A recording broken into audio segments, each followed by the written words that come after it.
Welcome back to the It's Easy podcast. I'm your host Rami, and today we have with us Antoinette Hanan, Vice President of ItsEasy.com, here with us to share some amazing stories from saving the client's honeymoon to making it to an amazing business trip that the client almost missed. So please tune in to hear those amazing stories. Antoinette, welcome back to the show. It's a pleasure to be back, Rami. Always great to be speaking here with you on the show, Antoinette. And last time, as I was saying, we did cover a lot of ground regarding the common issues a lot of the travelers face for passports and visas. But that got me a bit curious, and I wanted to ask you, are there any kind of like special moments or stories that you can share with us that have really emphasized what ItsEasy.com offers to its clients and also shaped the way you approach your clients on a daily basis? Well, there's a lot of situations that we encounter. Some good, some nerve-wracking. However, there is one situation that really, it just happened recently, actually, and it really stood out, to really prove why we do what we do and why it's so important. There was a gentleman that he was in panic. He was so busy, coordinating his wedding overseas and the honeymoon. And then right before, literally 2 days prior to his trip, he realized that his passport is expired. Oh my goodness, that sounds super stressful right there. I know. And so he was, he was in New York. That's where our home office is. And so he rushed down to the office and he was knocking on the door. It was a Sunday, so office is closed. He saw that on the door that we're 24/7. Our customer service line is 24/7 for any emergencies or anything like that. So he quickly called us. He called us and he was literally crying over the phone. He has a huge wedding, guests, honeymoon, and everything like that. And then he realized that his passport is expired. So our team jumped on it right away, and we tried to get all of his documents the same day. We did the application for him, got all of his supporting documents. Luckily, he didn't have to go down to take a picture anywhere because we have our photo app that we discussed in our last episode. He took the photo with our photo app on his phone, sent it in, we edited, we printed it, and then we were able to have all the documents together. We were able to get his passport within 48 hours. So the mission impossible started right here because the passport came back from the Department of State 3 hours prior to his departure. Trip. Exactly. Yeah.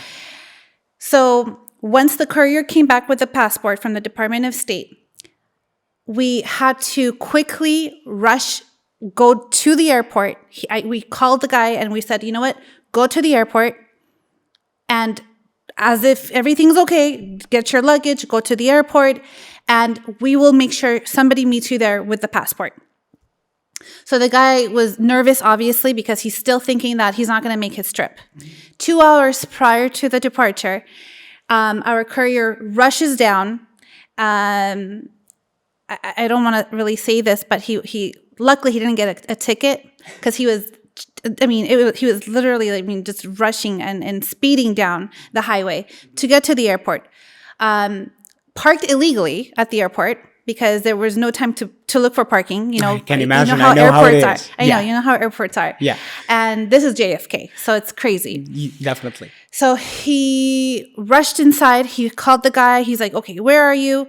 Okay, I'm going to, meet you in this place. He rushed inside the airport, and right before he was getting near TSA, he went and he gave him the passport in his hand. The guy he started crying from his relief. He couldn't believe that we were able to get his passport just 2 hours prior to boarding. I'm having a hard time believing it myself. And when you did say Mission Impossible, you did read my mind here, Antoinette, because the way you've been describing how everything has been handled and how the process went, each step, Yes. all I could hear was the Mission Impossible music. Let me tell you that. So Yes. yeah, I can imagine it. You guys could make a movie about that. I know, but it gets better. So we didn't know, and we knew that his passport was expiring, but we weren't clear on where he's traveling because, I mean, this whole time we were trying to get his passport. Okay. So he gets to the counter at the check-in. Right. He realizes that he needs a visa now to the location. Oh my goodness. At that moment, he realized. Yes, I know. Okay. It's crazy. So he found out that he needed a visa at the check-in counter. I mean, I'm telling you, this guy was... I can't even believe that he actually made it to the wedding. So he called us back. He said, I need a visa. Now, they're not letting me board the plane. I need a visa. I had no idea that I needed a visa to this place. So I said, okay, we told him to calm down. Luckily, because if it's a traditional visa that he needed, we were going to be in big trouble. But luckily, the visa that he needed was an e-visa. It was an electronic visa. And the country that he was going to, we were able to get it within a couple of hours. So we quickly, the applications department jumped on it. We did the application, submitted it right away. We made a couple of calls to tell them that the gentleman is literally boarding the plane in an hour and a half at this point. And we were all, I mean, sitting on our nerves. The poor guy, I felt so bad for him. And finally, the email came. We got the visa. We emailed it to him. We called him. We said, check your email. He checked his email.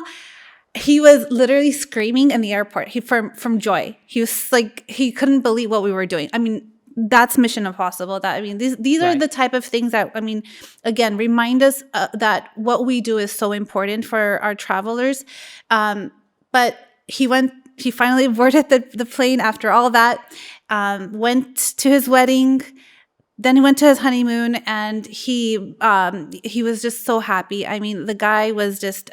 I mean, luckily we were able to save this, you know. Yes. But the guy was so happy, and he, called us, thanking us, sent us pictures of his wedding and his honeymoon and a big basket of, wine and cheese. So wow, he was really happy. That sounds super amazing, and I didn't really expect, and I didn't see that coming at all. You've even got, when I thought it was over with his passport, how you guys got it for him. I thought it was okay, it's over. And then you hit me with a plot twist right there that he even found out that he needed a visa in the very last second. Yeah. And you guys were able to pull it off as you always do. So thank you so much actually for sharing that story with us today. It's really amazing. I wanted to ask you about something a very bit more exciting, just like the story you were telling us here with your client, a service that you do offer. I believe it's called the Hidden Treasures Report. Can you actually enlighten us a little bit more about that? I'm sure we would be thrilled to know about this. Of course. So the Hidden Treasures Report is a report that we customize to each client's destination. This idea came along because we had travelers that were asking us all the time, do you know, I'm going to China, I'm going to Tanzania, for example. Do you guys know of any, safaris, or do you guys know anything that you guys can recommend while we're there? So with time, we were realizing that one of the major things that clients were needing is recommendations to different destinations. And a lot of the places that people go to when they go to, foreign countries is just places like, for example, if you go to France, the first thing that comes in your mind is the Eiffel Tower, right? Naturally, yeah. If you go to Egypt, the first thing that comes to your mind is the pyramids. Mm-hmm. So these are touristic places. So we wanted to develop something a little bit more customized and a little bit more personable. So we started this Hidden Treasures Report not too long ago, and it's a very simple questionnaire that we sent to the clients. And it basically asks them about their hobbies, what they like, the favorite food, favorite places that they may like to go, different hobbies. And with those questions, we were able to put together a personalized report for them, which is called the Hidden Treasures Report. And the reason why it's called that is because we target the places for that it's like where just the locals go. People don't know about it because it's not one of the touristic places, nothing famous. But maybe something that what do the locals do? What type of foods the locals eat? What type of restaurants do they go to? That they can experience the actual country, and versus just the touristic side of it. And we got so much feedback from the customers when they came back because they were actually able to get a feeling of the culture. Right.